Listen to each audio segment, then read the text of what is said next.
అంటే ప్రమాణం చేస్తారు, నేను స్వామివారి పాదాల వెంట ప్రమాణం చేస్తామని చెప్పినటువంటి పరిస్థితి కనిపిస్తూ ఉంది. సో చంద్రబాబు క్లియర్ కట్గా గతానికి ఇప్పుడుకు మేము వ్యత్యాసం చూపించాం. సో అన్య మతస్థుడిగా గతంలో ఉన్నటువంటి వారు చాలామంది అక్కడ టీటీడీలో ఉన్నారు. పదే పదే గవర్నమెంట్లో ఉన్నప్పుడు కూడా టీడీపీ సంబంధించిన నేతలు కానీ జనసేనకు సంబంధించిన నేతలు కానీ చెప్పినటువంటి పరిస్థితి. సో గతంలో చాలా న్యూస్లు కూడా విన్నామని. కానీ ఇప్పుడు పరిస్థితి మారింది. పూర్తిగా నాణ్యతమైనటువంటి ఆహారాన్ని కానీ లేకపోతే భక్తులకు సౌకర్యాలు కానీ కల్పించే ప్రయత్నం చేస్తున్నామంటూ లడ్డు వివాదం వచ్చింది. ఇక్కడ ముందు మనం టీడీపీ పార్టీకి సంబంధించి అక్బర్ గారి దగ్గరికి వెళ్దాం. ఎస్ అక్బర్ గారు నమస్తే. ఎస్ ప్రధానంగా అసలు ఈ అంశం చంద్రబాబు మాట్లాడడానికి రీజన్ ఏమైంది అంటారు? అంటే రాజకీయ కోణమని పదే పదే ఆరోపిస్తుంది వైసీపీ పార్టీ. నిజంగా అలాంటి పవిత్రతను దెబ్బతీసే జంతువుల యొక్క కొవ్వును కలిపి అక్కడ లడ్డూ తయారు చేయడానికి ఆస్కారం ఉందంటారు. అసలు నార్మల్గా ఆలోచించినా కూడా అంత పవిత్రంగా అంత స్ట్రాటజిక్గా జరుగుతుంటుంది. ఎక్కడా కూడా అలాంటి ఆచారాలే పాటించకుండా ఉండే పరిస్థితి ఉండదు. సో అక్కడ ఉన్నటువంటి ధర్మశాస్త్రం ప్రకారం చేస్తూ ఉంటారు. సో అలాంటి అవకాశం ఉందంటారు. నిజంగా చంద్రబాబు వ్యాఖ్యలు అక్కడ ఉన్నటువంటి అధికారుల నుంచి వచ్చిన సమాచారమా లేకపోతే ఏ విధంగా చూడాలంటారు? చంద్రబాబు నాయుడు గారు వెంకటేశ్వర స్వామి భక్తుడు. వాళ్ళ కుటుంబం కూడా పూర్వపు నుంచి వెంకటేశ్వర స్వామి గుడికి పోవడం, చాలా నిష్టగా వాళ్ళు అక్కడ కొలసడము, ప్రార్థనలు చేయడము, ఏదైనా వాళ్ళ ఇంట్లో బర్త్డే కానీ లేదంటే ఫంక్షన్లు ఉన్నప్పటికీ అక్కడికి పోవడము, దర్శించుకోవడము, అదేవిధంగా అక్కడ ప్రసాదము తినడము, అన్నదానం చేయడము, ఆ అన్నదానంలో వాళ్ళు కూడా పాలు పంచుకొని పంచి భోజనం చేయడము, ఇలా మనం చూస్తూనే ఉన్నాం చాలా సంవత్సరాల నుంచి.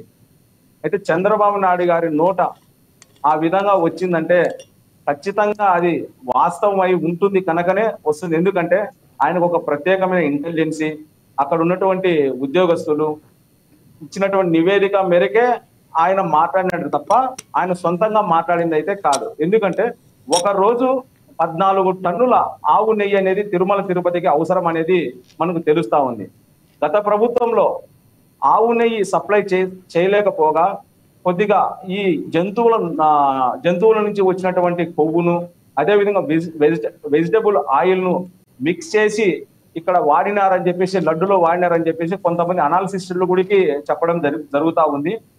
ఇవన్నీ చూస్తే గన అక్కడ ఖచ్చితంగా లోపాలు జరిగినాయి అనేది వాస్తవం అనేది కనపడతా ఉంది.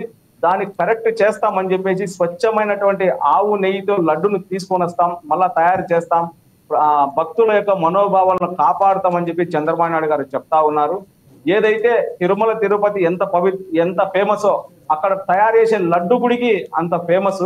అదేవిధంగా ఆ లడ్డు కోసం గుడికి మన చాలా మంది అంటే ఒక గ్రామం నుంచి ఒక 5-6 మంది తిరుమల తిరుపతి దర్శనానికి పోతే గన ఆ లడ్డు కోసము ఆ వీధి గాని ఆ ఊరంతా గాని మాకు లడ్డు ఇవ్వండి, మాకు లడ్డు ఇవ్వండి అని అడిగి ఆ టేస్ట్ కోసం, ఆ యొక్క భక్తి కోసం, రుచి కోసం అడిగి తీసుకునేటువంటి పరిస్థితులు రాష్ట్రం అంతా ఉన్నాయి, దేశం అంతా ఉన్నాయి, ప్రపంచం అంతా ఉన్నాయి.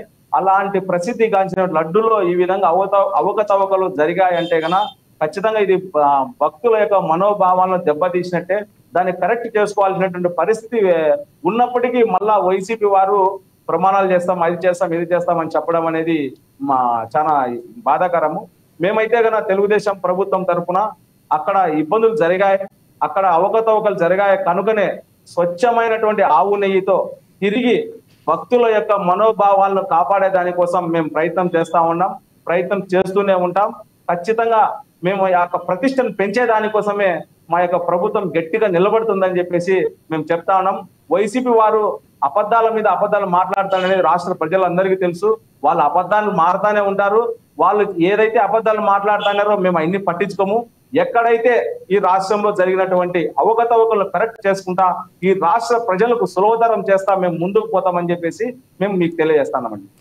రైట్ కృష్ణవేణి గారు, మీరు చెప్పండి. అంటే ప్రధానంగా సర్వమత సమ్మేళనానికి చాలా ప్రతీకగా పవన్ కళ్యాణ్ ఎప్పటికప్పుడు చెప్తూ ఉంటారు. అండ్ హిందూ ధర్మానికి సంబంధించి ఆయన చాలా వరకు కూడా కార్యక్రమాల్లో పాల్గొనగానే ఆయన మాటలు చూసి చాలా సంతృప్తికరంగా ఉంటాయి హిందువులకు సంబంధించి. ఇక్కడ చాలా వరకు భక్తుల మనోభావాలకు సంబంధించినటువంటి అంశం లడ్డు. సో లడ్డూపై మాట్లాడడానికి సంబంధించి ఇంతవరకు పవన్ కళ్యాణ్ గారు ఎక్కడ స్పందించినటువంటి పరిస్థితి చూడలేదు. అండ్ ఒకటి అంటే చంద్రబాబు మాటలు చూసుకుంటే కనుక ఎంతో కొంత నిజముందంటారు, లేకపోతే రాజకీయ కోణం వైసీపీ ఆరోపిస్తున్నట్లు అంటారు. అంటే అసలు స్ట్రాటజీ అంటే ఏంటి అసలు? అంటే ఏ విధంగా కామెంట్ చేయాల్సి వచ్చింది? నిజంగానే జరిగితే కనుక అప్పుడే చేస్తుంటే బాగుండేది కదా అని వినిపిస్తున్నటువంటి మాటలు. రాజశేఖర్ గారు, ముఖ్యంగా మీకు అలాగే ప్యానెల్ లో ఉన్నటువంటి పెద్దలందరికీ నమస్కారం అండి. అమ్మాయి న్యూస్ వీక్షకులందరికీ కూడా నమస్కారం. అంటే ఈ రోజు వెంకటేశ్వర స్వామి ఒక భక్తురాలుగా నేను మాట్లాడేటువంటి అవకాశం రావడం ఒక రకంగా అదృష్టం కావచ్చు. ఇంకొక రకంగా శ్రీవారి ప్రసాదంలో ఇలాంటి కల్తీ జరగడం అనేది నిజంగా అది గీకి సంబంధించి కల్తీ జరగడం అనేది నిజంగా భక్తుల యొక్క మనోభావాలకు సంబంధించినంత వరకు చాలా విచారించదగ్గటువంటి విషయం అండి. ఇవాళ చంద్రబాబు నాయుడు గారు మాట్లాడారు అని వైసీపీ నాయకులు అది కాదు మేము ప్రమాణం చేస్తామని చెప్తూ ఉన్నారు. ఎందుకంటే వైసీపీ వాళ్ళు ఏం వైవి సుబ్బారెడ్డి గారు లాంటి వ్యక్తులు చెప్పేటువంటి మాటలు కానీ వాళ్ళు చేసేటువంటి దొంగ ప్రమాణాలు కానీ నమ్మేటువంటి అవకాశం ఎక్కడ భక్తుల్లో కానీ ప్రజల్లో కానీ లేదండి.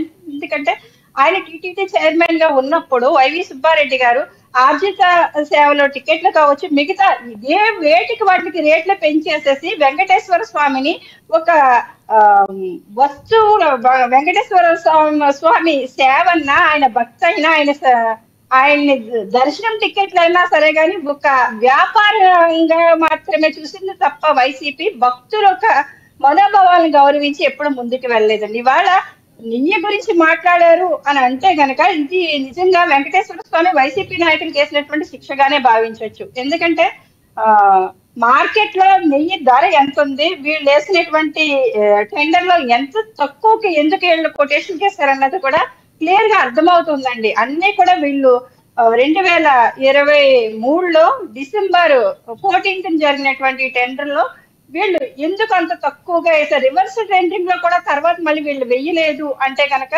అది నిజంగా అంటే టీటీడీ ఇచ్చినటువంటి రేటు కన్నా కూడా చాలా తక్కువ ధరకి వేయడం అంటే ఖచ్చితంగా అక్కడ కల్తీ జరిగిందనే నమ్మాలండి. ఎందుకంటే అక్కడ మనకు ముందు కూడా విన్నామండి, వెజిటేబుల్స్ ఆయిల్ కలుస్తుంది, అలాగే నెక్స్ట్ జంతువులకు సంబంధించినటువంటి కొవ్వు అందులో కల్తీ అవుతుంది. అంటే మార్కెట్ లోకి వచ్చినటువంటి వస్తువులన్నీ కూడా చాలా వరకు కల్తీమయంగానే ఉంటున్నాయి. కాబట్టి కానీ ఒక భక్తుల అంటే ఒక భక్తిమయంలో వెంకటేశ్వర స్వామి లడ్డు అంటే ఎక్కడ ఉంటే ఇక్కడికి వాసన వచ్చినటువంటి పరిస్థితి ఉంటది. అంత గుమగుమలాడేటువంటి లడ్డు నాణ్యత లేదు, లడ్డు రుచి లేదని గతంలో కూడా భక్తులు కూడా చెప్పడం విన్నప్పుడు అది ఖచ్చితంగా దీని మీద విచారణ జరగాలి.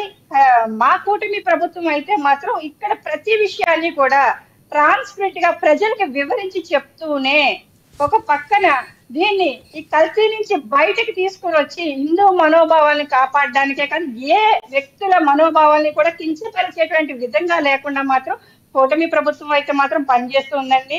అంటే గత సీఎం గారు కూడా మేము చెప్పేది ఒకటే, గతంలో ఉన్నటువంటి మాజీ సీఎం గారు ప్రసాదం టేస్ట్ ఆయనకి తెలియదు. ఎందుకంటే ఆయనకి ప్రసాదం ఇస్తే గనక టిష్యూ పేపర్ లో చుట్టుపెట్టి బయటపడేసినటువంటి వ్యక్తికి ఆ ప్రసాదం టేస్ట్ ఎలా ఉంటుంది అన్నది తెలియదు. కాబట్టి ఇవాళ మా అధినేత పవన్ కళ్యాణ్ గారు